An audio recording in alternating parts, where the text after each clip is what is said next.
Durante il tempo, la vita tua, tanta gente trasarrà rindi i giorni tuoi e ti dirà io sono amica, ma saranno poche, troppo poche, quelli che saranno veramente amici.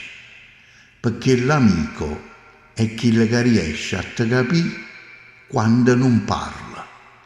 Quello che ti sa leggere rinde all'occhio se stai buono o se stai male. È quello che capisce quando hai bisogno di parlare e ti dice parla, parla, sfogati con me. Fammi capire per favore se ti posso aiutare. L'amico non conosce l'invidia, né la gelosia e tantomeno l'ipocrisia. L'amico ride quando tu ridi, chiagna quando tu chiagni, e si sa che stai soffrendo, a notte non riesci a chiappare sonno. Per tutta la nottata aspetta che fa giorno per sapere come stai, che ti serve e che può fare per ti aiutare.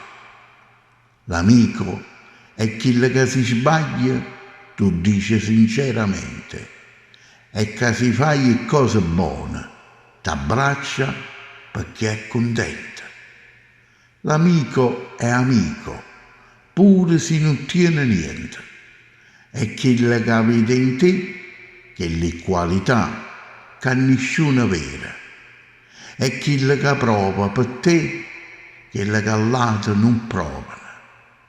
L'amico è l'unico che non si stanca mai di sopportare, quando per problemi si è costretto a te lamentare. L'amico non ti offende e se qualcuno fa, s'arraggia e ti difende. È quello che non ti lascia solo quando tieni guai.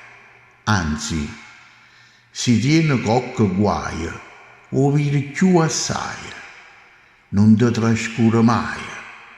L'amico non ti delude, non ti abbandona e non tradisce mai.